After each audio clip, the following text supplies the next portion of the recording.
Hello, PHCC. Welcome to Season 1, Episode 10 of PHCC Rocks, a podcast highlighting some of the great things happening all over America related to the National Plumbing, Heating, Cooling Contractors Association.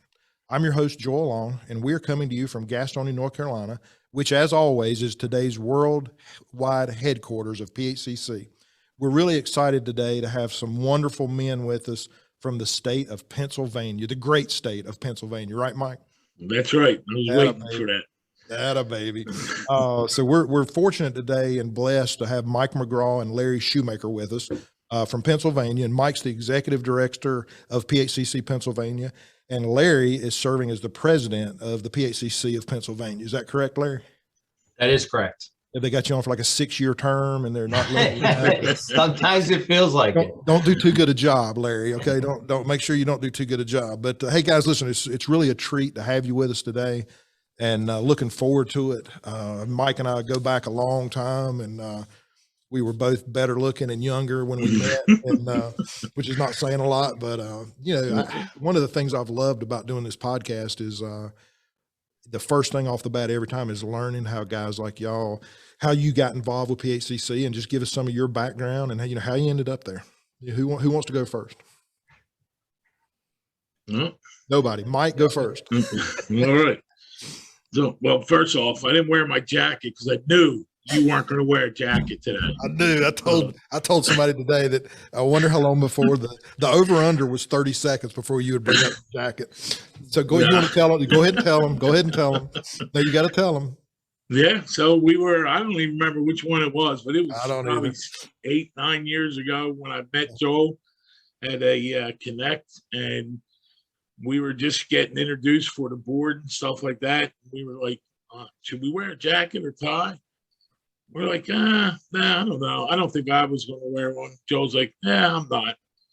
And I show up, and I don't have my jacket on. Joe comes in, he's got his jacket, his tie on, and everything. I'm like, thanks a lot, buddy. Thanks a lot. So that's been a joke every time we see each other at Connect. I felt so bad, Larry. I felt so bad, man.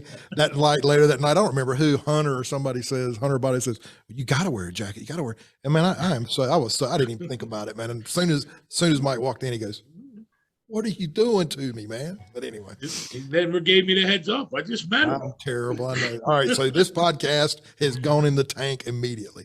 But anyway, perfect. So, all right. Larry, now that Mike's in, I'm just kidding. Go ahead, Mike.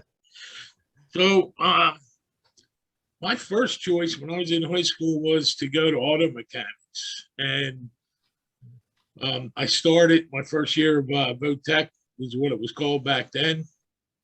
And I started doing work with my cousin on the weekends. He was working for a master plumber, and he was doing some side work and needed a hand. So I started helping him. And I started really liking what I was doing there. So I switched my major at VOTEC from auto mechanics to plumbing. Went through the technical schooling and then through the apprenticeship program, and really was liking doing plumbing. So graduated, worked for several different companies. So I started actually working in the trade when I was 16, so 45 years ago when I started into the trade. Yes, I am old, but I loved it. I went into my own business for a period of time with my brother-in-law. He was on the HVAC side. I didn't do much HVAC. I did plumbing and hydronic heat. And that was really good for a while, but we decided it was better that we were going to part ways from the business. And at that point, I went and started a plumbing division in a general contracting company. Oh, wow. Okay. Yeah, and I did that for probably 8 years. And the general contractor was moving to Florida. So, and I think that was in 2009, he was going to move to Florida. So I spoke to my wife. We were deciding whether I was going to go back out solely on my own and start running another business. And at that time, Pennsylvania. So I served on every board for my local association and my state association as a contractor. I was president of my local Philadelphia Suburban, president of the Pennsylvania PHCC, and dealing with an administrator and executive director through that whole time from I got on the state board as a director in 1993. So from 93 to 2009, I was on that board in some sort of capacity in the executive committee. And so as an executive committee, we were in search of a new director. We were going to start that search and whatnot. So that was the same time that the guy that owned the contracting company was moving to Florida. I spent a lot of time doing PHCC stuff throughout my career, probably more than I should have when I was in business. But I loved PHCC and I put a lot of time into it. So came up with a proposal to our executive committee. And in 2010, they made the decision to bring me on as executive director. So I started January of 2011, I believe it was. So. Okay, so 11 years now? Yep, 11 years. And it's funny because the executive director before me was telling us that AEC, was just a good club and people didn't do anything and whatnot. We paid for him to be a member, but he never participated. And I said that to my board, I'd like to go. And the first one, I missed the very first year for it. I think it was in New York with Dorothy Reddy at that time. I missed that one. And I think my first one was in Chicago. And I came back and I said, this thing is great. And I could tell it was a networking group, just as PHCC is for contractors. It's a path to the promised land for execs. Yeah. So still in the industry, still in the trade. I love it. And I'll tell you, there's never a day that I wake up and get out of bed and say, oh man, I got to go to work today. Because I just love what I do. Yeah, there's something new every day. That's for sure. Something different. And before Larry, Mike, as long as I can remember, there's probably 6 or 7 just top execs that, when you're in some kind of meeting and getting started and your name always comes up and I hope Larry, I hope you guys in Pennsylvania understand that, and I'm sure you do, that if something's needed or there's a question or how something's supposed to be done in a great way, your name is always one that comes up. And, and then I try to talk them to somebody else, but still your name comes up. But and I hope y'all realize that. I mean, in Pennsylvania, I know in North Carolina, the executive directors we have has just made all the difference. And so it's amazing, isn't it, Larry? So. It is. I mean, Mike takes this, it's not a job to him. He runs it like it's his own business. He takes it to heart. He shows up. The hours he puts in is incredible. I can't tell you how many meetings he goes to at night, works all day. He's down at the school. He's out at the state in Harrisburg. He sits on, I don't know how many boards. I mean, it's obvious. Okay, we're not saying anything else good about him, Larry. Come on. Yeah, his head won't fit on the screen if we keep talking. Okay, Larry, but it is all true, Mike. I hope, and people all over the country know that, Mike, and appreciate it, man. So what you got, Larry? I went to Votech. My father was a plumber. I graduated out of school.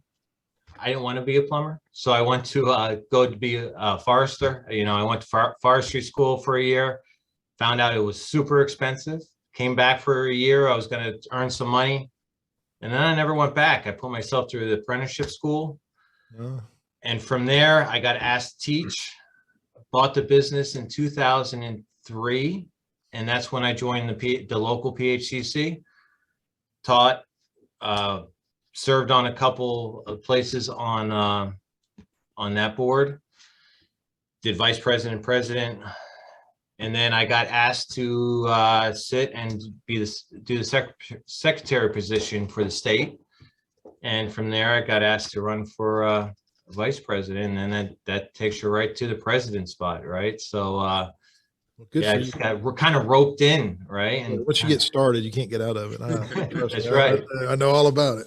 It's just a temporary thing. It's no big deal. Well, Larry, that's great. A ton of people that we talk to as we've done these across the country with the business guys started. It's interesting how many of them started in one place, but ended up in the apprenticeship program or ended up in plumbing. You know, they didn't, almost nobody starts off, you know, that they're going to do this, and then they end up just loving it. And so that's a really good piece to hear. So one of the things too I like to touch on is, you know, with being a part of the oldest trade association in the country is really, I think, a powerful statement for our success, with that we have to change all the time and we have to adapt all the time. The association is old, but that only means that we keep changing. Think about how much has changed since we got started. And then, you know, I'd like to hear from, you know, how Mike, you guys give us a snapshot of Pennsylvania, PHCC, and, you know, kind of where you stand today, members, all that kind of stuff. Yeah, so Pennsylvania PHCC, well, it started out in 1894. It was known as Pennsylvania Association of Master Plumbers. In, I think it was 1953, they changed to the Pennsylvania Association of Plumbing Contractors. Don't mind that. Our president does that all the time. Well, he's busy. Yes, he is a busy man. That's the best, man. So yeah, in 1953, they amended their corporation to be the Pennsylvania Association of Plumbing Contractors. And in 1976, they amended it again to become the Pennsylvania Association of Plumbing, Heating, Cooling Contractors. And the IQ went way up. Yeah, yep. Sure. So that's where it is now. So yeah, 1894. They used to have a building in Harrisburg, Pennsylvania. That was their home office. But with the way technology is today and everything now, it is worked out of an office out of Harrisburg, because we don't go up there too much, except unless when we're doing legislative stuff. So currently today, in 2011, when I became executive director, we were at 149 members. And I remember when we were probably at 300, over 300. Oh, wow. When I was on the board. Today, we're at 205 right now. Wow, okay. So yeah, we're doing good on getting some new members and younger guys in right now. So okay, so some stability has helped a little bit with the exec. Yep. Yeah, okay. Yep, exactly. Yes, sir. All right. One of the other things that I've really enjoyed is, you know, every state has best practices. You know, it's interesting as you talk state by state, every state's different, the association, and their focus is a little bit different. And one of your main is got to be, that I've heard for years and years and years, you talk about it, and when you and I talked about it the other day a little bit more, is how you approach legislative affairs and how you focused on it for so long and so direct. So talk, both of you talk about that a little bit, if you can, about why that has become so important. You're muted. You're muted, Larry. Man, this is going to be the best. You know, the best. Larry is our tech guy. I'll have you know, he is the tech guy in the association. It's just not showing it right now. Rocco, man, listen, Rocco. Do you know Rocco Fan out of Ohio? Yes. Yeah. And I love Rocco, but when we were doing his, he like 2 or 3 times, he slammed his fist, like, you know, like his fist, and he muted himself every time. And it'd be right in the middle when he was really excited, and he would go, I mean, you know, this is high. And we had the best time. But anyway, so tell us about, you know, this legislative focus, man. So Mike has a big lead in, Mike and Walt have a big lead in trying to get that license pushed through. Mike sits on the PA1 call board for the state. We also do what the big push is that public sewer lateral inspections. And we're finding a lot of the townships and municipalities are going after that. So there's a big push and a drive where the state has put together this program that a township or a municipality can adopt this program to inspect these lines without making up all these crazy rules, because we don't have a state license, which really every township, every municipality, you know, at the end of the year, we have 40, 50 licenses sitting on our desk that we're paying for. And everybody wants these different rules, especially for this public sewer lateral thing that the EPA is just saying you have to have, but they give no guidelines to, right? Wow. So instead of having one state association that's standardizing the licensing requirements? Y'all have 40 or 50 different townships, and they all have tweaks. Is that what they have little discrepancies or differences or whatever? They do. And different cost. Yeah. There's 2,600 municipalities in Pennsylvania, different counties. So you're real major than legislative focus consistently, and for years, right, Mike? Yeah. So when I became executive director, I also then became a lobbyist for PHCC, and to lobby for statewide licensure. And we've been so close so many times. Walt Krasinowski, who's our treasurer, and he's a UAC guy, he's a lobbyist for them as well. He and I would go and lobby together for the statewide licensure bill. And that was shocking enough to the legislators when we went to their office and sat down in front of me representing Open Shop and Walt representing the union, lobbying for the same thing. And, you know, Pennsylvania is exactly like Washington right now. It's basically put on party lines, regardless of whether they think something's right or wrong. I mean, I understand. I hate to say it, but that's just the way it is right now. And every time, so last session, Pennsylvania runs 2-year sessions. Okay.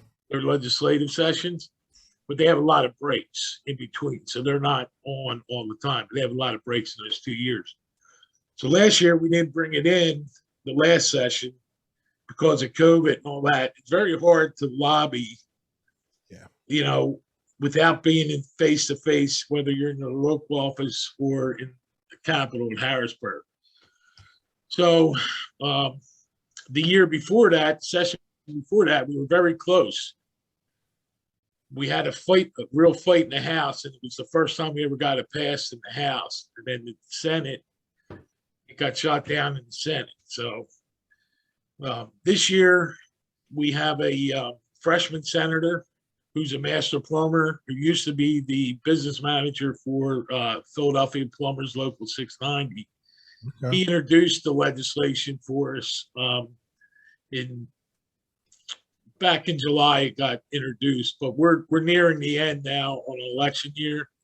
It's in the Senate. We're trying to get it out of committee. We probably will get it out of committee, but by the time the end of the year comes, you know, it's doubtful we're going to have to reintroduce it. But the one thing about us, and people will say, oh, you know, my dad told me years ago, you know, we were going to get a license, you're not going to get it. I say, well, we may or we may not get it, but if we don't do anything, you're never going to get it. That's you have right. no opportunity at it. Right? Yeah, the failure is not trying, and the failure exactly. is when you know something's the right thing to do, that you just quit. And so, that's and the relationships that we've created just by lobbying for one bill.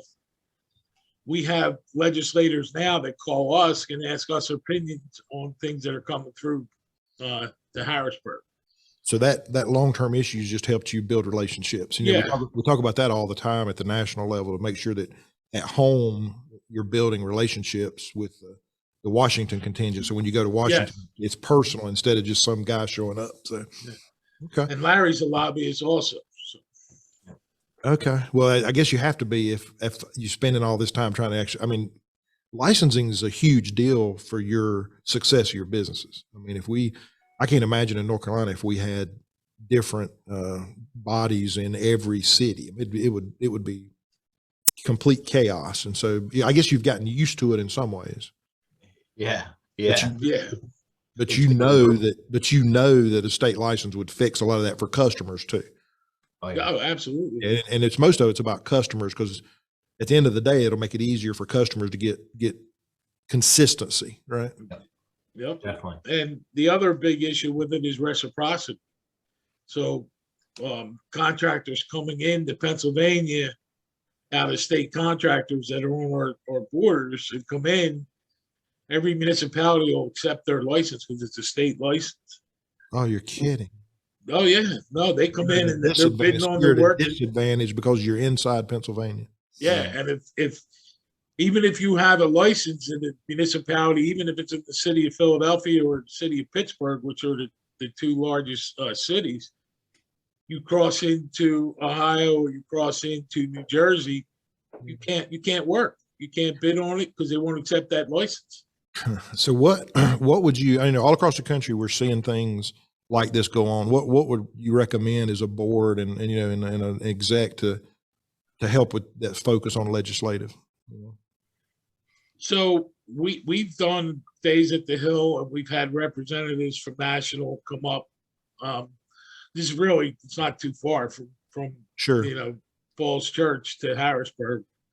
And then we've had letters, and the grassroots letter writing campaigns is a big help, because all we got to do is call up and we'll get the link and send it out, and it's done. So Valentini is a rock star in Pennsylvania.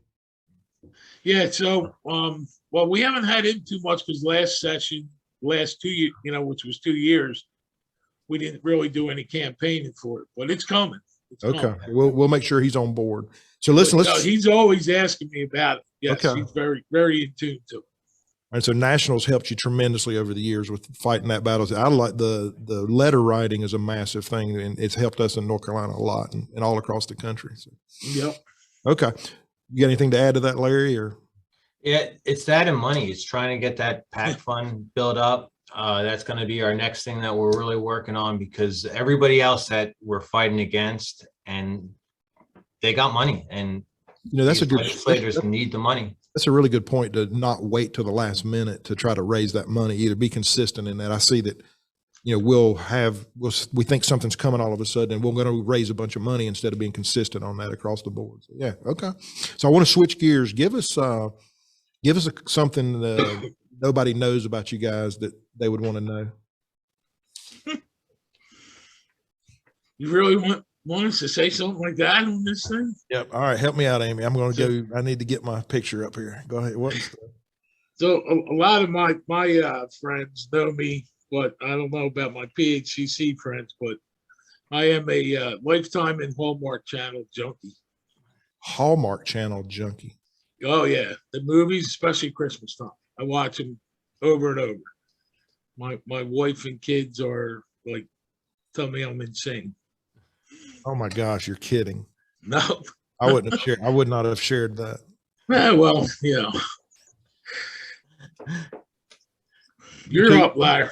All right. So I'm pretty much an open book. You know, there's not really much people. I hunt, I fish, I golf. I'm a horrible golfer, but I'm a little bit of a prepper. You work too hard. Yeah, but you know, you're a prepper. Okay. A little bit of a prepper. You know, I got some storage stuff if anything would happen. You know, but yeah, just that's about it. So, how much of a prepper? I mean, I want to know a little bit. You know, how much? Couple months of food. You know, you know, the house is pretty much sustainable. I'm about battery short of being able to cut off from whatever. Okay. So, I mean, we have a couple months of food too, but that's probably a lot more food for me than it is you. So that may be I may be more of a prepper than you are. So can you see this screen that I've got up? Can you see my screen? Yep. Okay. So Mike, I want you to explain this. This is the kind of stuff we need to know. But that bowl of 18 scoops of chocolate ice cream there? Yes. So I was always up for challenges. First off, I'm chocoholic. Everybody knows that about me. So I eat chocolate ice cream, chocolate cake, chocolate candy, love it. But chocolate ice cream is my favorite. So my brother went to this restaurant with his wife one day, and they had this thing on the menu, and it was for dessert. It was for 4 people, and it was called the kitchen sink. Now, he came home and he told me about it. He's like, I don't think you'd be able to do this. And I said, well, I think I could. So we scheduled a night. We went back down, my wife and I, with my brother and his wife. We ate dinner, sat in the booth, and dessert came, and the girl came out and says, you know, you guys want anything for dessert? And I said, yeah. I said, I'm going to try that kitchen sink. She's like, for you? I said, yeah, for me. She said, for the table, you mean? I said, no. I said, I'm going to get it. I said, I'd like to just have it all chocolate if I could, because it was various ice cream and different scoops. And she's like, okay. And they brought it out. And it took me, it was probably one of the toughest things I had to eat, but I did it. 30 minutes, I'm telling you. Oh, my wife was not happy with me. Your wife was not happy? So, No. Okay. I'm telling you, it was very good, and I ate the whole thing. So, oh my God. So that's the best thing we're going to do today. I promise you. So, yeah, I don't know. Brothers, say it was your brother? Yeah, it was my brother. Yeah. The brothers will get you in trouble, man. My younger brother will get me in trouble with stuff like that. So, oh God, I'm sorry. Well, when you sent me that picture of that, I had to show that. That's the best thing ever. All right, Larry, anything besides the prepping, anything else? No, that's about it. Yeah. You don't eat ice cream like I work a lot, you know, yeah, so that's about it. I understand. So, yeah, Mike, when we talked about some of the successes you guys have going on, something really jumped out at me, and I've heard it all across the country. This whole thing about figuring out how to market PHCC and figure out how to help our contractors. A lot of different pieces, but how to recruit people, how to how to change not change, but how to improve the narrative. We have this narrative that coming into the trades and kids going to college instead of going to college, and you got some. So can you talk about your videos for a minute, and then I want to play one of them. Yeah, so that was really Larry's idea on trying to come up with a different way to market different groups of people. Some of the videos are pretty similar. We have 4 of them, but they target young adults, they target career changers, parents, and contractors. But Larry can probably speak on to them, because that was really his making. It's a really good idea. We knew it wasn't yours, Mike. So Larry, it had to be somebody else's. So great. So talk about it. I mean, Larry. We just need a way to get more students to the school, get that word out. I'm on a lot of OAC boards. What's OAC for us?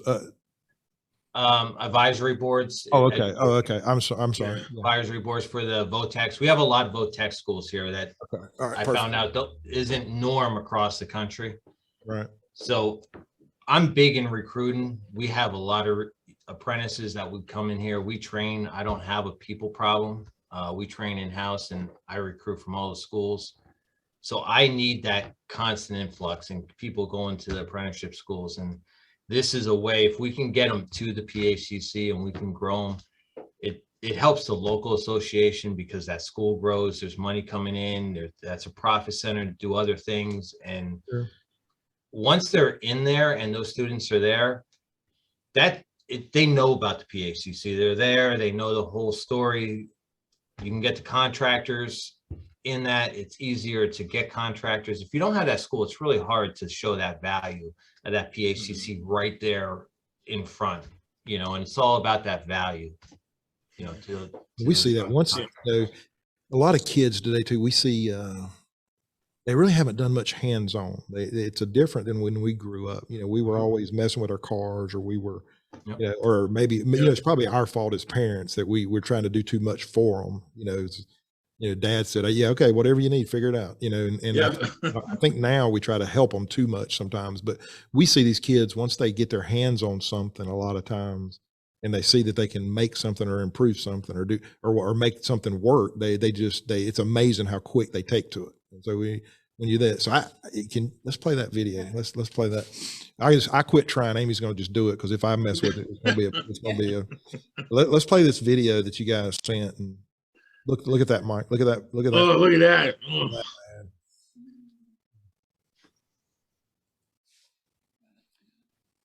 Looking for a career that combines technology and hands-on mechanical knowledge? Want great pay and work in a field where nearly 1 million jobs are expected by 2029? Graduates of the PHCC registered plumbing and HVAC apprentice programs earn their journeyman's license, and that leads to more opportunities and higher pay. And that's not even the best part. You earn while you learn. No debt, more pay, job placement, and attractive career opportunities await. Visit paphcc.org to learn more and enroll today. Wow. You gotta like that, don't you? No, we love it. They turned out great. Yeah, we're super happy on how they turned out. So you're showing that, how are you getting that out? Social media? Social media, it's on all the digital platforms. It is, we're showing it on Comcast, which is one of the cable companies up here for our local, and Bucks is going to show it, Philly Suburban. So the 3 schools in Pennsylvania put the funds together to put this together. No kidding. Okay. So you got sponsors basically. Your 3 schools did schools, that. yeah. Oh, okay. So we have 3 brick and mortar schools in Pennsylvania, and then we have the online school. Okay. So the outcome for this is you guys would highly recommend to other associations across the country to figure out how to do something similar to this to get the professional view. And I know we've got some videos at PHCC Nationals, but use those kind of videos to project such an image. I loved those kids on the stage throwing their stuff around and smiling, and and then how professional the kid looked with the suit on. I mean, it's just a really great image. We make that kind of a requirement and each school has their own graduation, so they don't all graduate the same spot, but all 3 schools are having their graduates. We make it be a big deal for them. Yeah. And they can't show up in jeans and a shirt, because their parents are there and all that. And in the end, you see, celebrating, it's just like they graduated college. And they don't have the debt. So yeah, parents love, that's what we're seeing. Parents just absolutely love that they're being able, they start their career, they get moving, they get out of the house, and they don't have debt. Isn't that a great format? Oh, it's incredible. I mean, they hug you more than the kids do, don't they? Yeah, it's getting that mindset change. The years and the years and the years of everybody went down the trades is like the dummy kind of thing, so it's getting that mindset out. It's getting out there. It's starting to change. Yeah, we're seeing it too. So great stuff on that. The other videos, and they're similar, but they any different twist on those that are important? They just in the beginning, like, and I can send you so you can just view them anyway when you want. The one for contractors just starts out, you're looking for, trainable apprentices or whatever. It's geared towards the company, and then the other one goes to the parents. And so, by the way, it will be on the Hallmark channel too in my area. Of course you will. Wear a coat. And a tie. I guess the other thing I was going to mention, talk about, you told me that y'all, and I've heard this across the country, people our association's trying to do it. You've developed an app for Pennsylvania, correct? I have. And talk about the purpose of that and what you're trying to do with it. So again, it was all about the value and communication across the board. Previously, nobody knew what any other local was doing, any other of the events. It was all that email chain, and that was about it.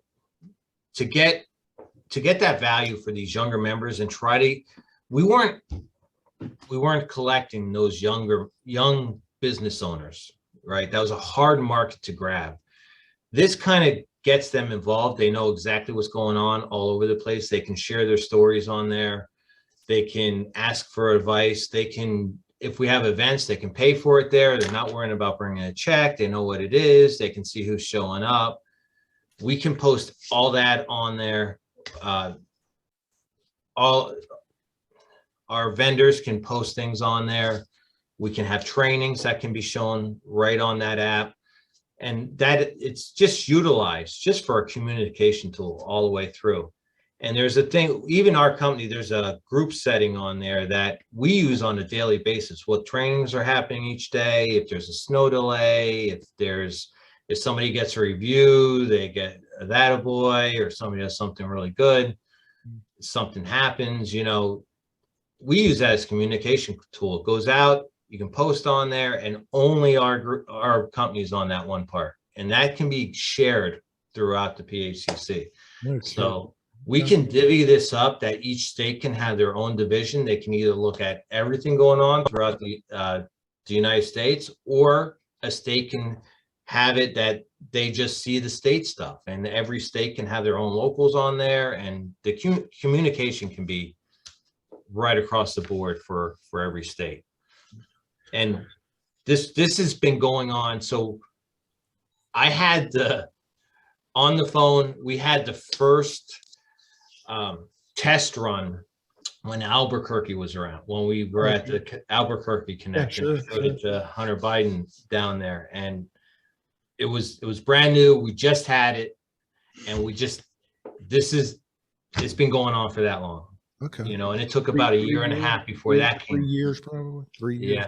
Yeah. Okay. About a year and a half before Albuquerque is when we started this. Oh, wow. Okay. So Mike, what do you think's the outcome for you with that app? You know? So we finally, it took us a while to get people to sign up, you know, download the app, get on it. So I also run a plumbing school in one of the locals, and that is our only ways of communication now. I made all the students had to download the app. When school's closed or an instructor needs to change something or question, everything goes through that. The and now you're using that groups. You're using that groups piece on that. Is that right? Yeah, using the groups, and so the apprentices have their own group where they can talk with each other, and we can see it, Larry and I as administrators. Okay. But the apprentices can't see anything that we're talking about or anything that's private. So they have their own thing. So if somebody's, you know, doing something that, you know, isn't really good for the app or shouldn't be broadcast across there, we can shut it down from, you know, what they're communicating. As an admin, so if let's say your company would have that app, you get assigned that admin. Sure. We won't see it at all. Then you're the only one that. So yeah, each company can have its own admin to wow, that's great. So okay, so it's really turned into a massive communication platform for your members. Just Larry, you said to show value. So the association has taken something and run with it that now the companies in your association can use at a lot of different levels beyond just the association. That's right. Yep. So we have our annual trade shows coming up in May, and it's in person this year. And the way to sign up is on the app. The vendors have been signing up on there. Everything. You know, Larry puts most of the stuff up there once we have the forms done. They just go on and purchase the booths right there. So really it's streamlined. Instead of you doing stuff online, it's streamlined, like on your website. It's really streamlined the communication and all that. Yep. Yeah. Yes, sir. And before, when we had just a local meeting, so the treasurer or the secretary of the treasurer would be getting text, emails, whatever. Somebody would call them up. Hey, I'm going to show up. I'm not going to show up. And it was this huge process, right? So now everybody just goes on the app. We got everybody, almost everybody, right? Go on the app. They pay for it. We know who it is. It's there. Everybody can see who signed up. Everybody can see his names. It's there. And the payments. So like do your locals? Sorry to interrupt. I didn't mean to interrupt. But the locals have their own chat. Is that how it works too? Yep. So you've got so many layers. That it really streamlines their communication, but then it's all coming through the state association. In reality, it's provided by the state. Is that? Yes, 100% correct. So and there's a total timeline on there that you can post to everything, or you can just post to where your local is. Do you mind if you do? Just tell me. I know Mike's not bashful, but you know, give us some kind of budget for like a state association that wanted to do something like this. What would be a ballpark to get started? Do you know? If you wanted to start your own, or if you wanted to be part of, so we have about $50,000 in TARs. Okay, over 4 or 5 years. Yeah. But we're letting we will set this up to run your state right with this for $199 a month, $199. So you've got a path for all the state associations to use this. To save about 4 years. Okay. 50 grand and all kind of headaches. Okay. Well, that is great. Well, so great advice and help on that. And can I put one more thing in there? Yeah. right? So they can actually make, they can put vendors in there as advertisements to actually make that $199 back.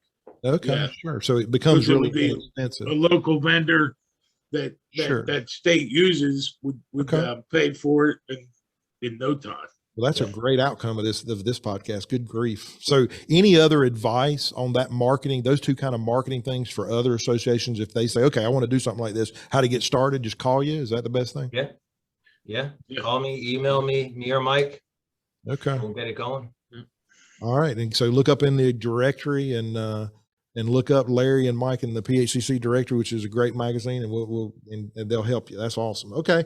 So guys, I was going to, anything else on that? No, that I don't think so. yeah, it's a growing process. There's a lot more moving parts coming with it. So we're just, yeah, it's still growing.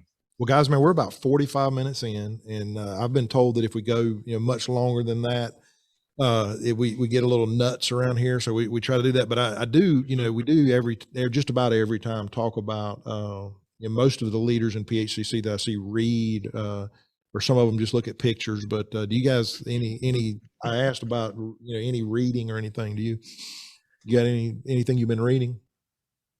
The last thing I read was 1 Minute Manager. Oh yeah. A couple months ago. That's a good book. It's like the third time I read it. Those little things. Besides that, I read a Those books lot. make me angry, Larry. You know what I mean? Because they're so simple and accurate. You know what I mean? You read them and you go, "Yeah, I'm not. I could do so much better." When you read something. You know what I mean? Yeah. Oh yeah. Yeah. And then what else do you read a lot of? You said you were getting ready. I put a lot of PowerPoints together. I do most of the trainings in-house. Okay. I'm reading a lot of just getting the trainings together, putting PowerPoints. That's where all my reading time is going. I don't, besides, I don't usually read books or novels or things like that. The strategy, just the pieces and components of technical stuff. You read a lot of tech. Okay. All right. I fall asleep, man. That's great. All right, Mike, what about you? You got picture books, don't you? What's that? What kind? You've got picture books, don't you? Yeah, well, pretty much that's what it is. So first off, if I do start to read a book, I fall asleep. So just like you just said, it's hard for me to do that. I've never really been a book reader, except that when I had to. But more recently now, I am reading just books with pictures. Like I think the last book I read with my grandson Connor was Ball Control. It's pretty neat. A lot of pictures in there. I'm learning a lot from my grandson. But other than that, that's the best. I really am not a reader unless he comes and gets on my lap and wants to read the book. So that's what I'm reading. That's a pretty good deal. I remember those days. That's a pretty good deal. Okay. I do have one I was going to recommend. It's a book called Good Strategy, Bad Strategy. The Difference and Why It Matters is by a guy, Richard Rummelt. And I've read about half of it, but last week there's a chapter in there talking about chain link systems, chains, and how, all of our teams and everything are only as good as the weakest link. And it just struck a chord with me because, we spend all this time building all these teams and all this stuff and trying to get better and get better and get better in our businesses and our associations. But then there's one weak link. And a lot of times we ignore that weak link because maybe it's a difficult conversation or, there's a little bit of, maybe we don't know how to handle it. Larry, I think in your training, so you end up you make the parts that are already working well, you keep working on them. And then you got this weak link over here that's killing you. And it comes apart. And so that really struck a nerve with me. So just, if you get a chance to read that book, it's, and I'm not through it all the way yet, but the parts I've read are pretty, pretty impressive on how to visualize things. And I need visualization. I need pictures. Mike, I need a lot of pictures. So guys, listen, I've enjoyed it. Anything else you want to add in closing? I think, all your podcasts, I enjoy listening to them, and I think you're doing a great job as our president. Definitely, you're doing an awesome job. Mike, I tell you, thanks both of you. It's been pretty humbling getting to know people better. In today's world with COVID and everything, it's been a blessing for me to get to listen to your stories, everybody's stories, and just take some time. But, I think COVID's actually helped us some because we didn't do this kind of stuff before. Right. We wouldn't have had these kind of opportunities to talk like we do in this kind of format and have other people see it. So I've been blessed, and I have to give credit to my brother. He is doing a local podcast here, and that's where I got the idea. Don't tell him I said that, but he's done 42 this year in our community, talking about the great things going on in our county, and he's 10 times better at it than I am. But so I was very fortunate. It's kind of fell into place because of that. So yeah, it's been great. So thank you so much. I do have to tell you though, guys, y'all, what you shared today is and I hope you understand, that's very impactful for other associations to see a path to go get things done like you're doing, the videos and a lot of times it's simple things. You do a video, and that's not simple necessarily to implement, but the idea of doing a video that resonates, that you can reuse is a great idea. And then this app, Mike, how long have we heard about apps? Oh, we got to do it again, Yep. But not knowing how to do it. So I'm sure you're going to get some feedback and direction from other people. So listen, guys, I just want to thank you. It's been a real blessing today to spend some time with you, and we have really enjoyed it. So all of you out there, thanks for taking time to listen to our podcast today. And I do have to say that Mike and Larry are from the great state of Pennsylvania, and it's only second to North Carolina. And well, I'm sorry, and Tennessee and Georgia. I've been told that if I don't say that, I'm going to dig. But anyway, you know that deal, Mike. Yeah. But guys, listen, thank you so much. And if you get a chance, look up our other podcast, and make sure you go to track this one down on Spotify and other platforms, and Instagram and other platforms. And guys, hope you have a great week and a great month, and look forward to it. And thanks for all the time. We'll see you soon. Thank you. You.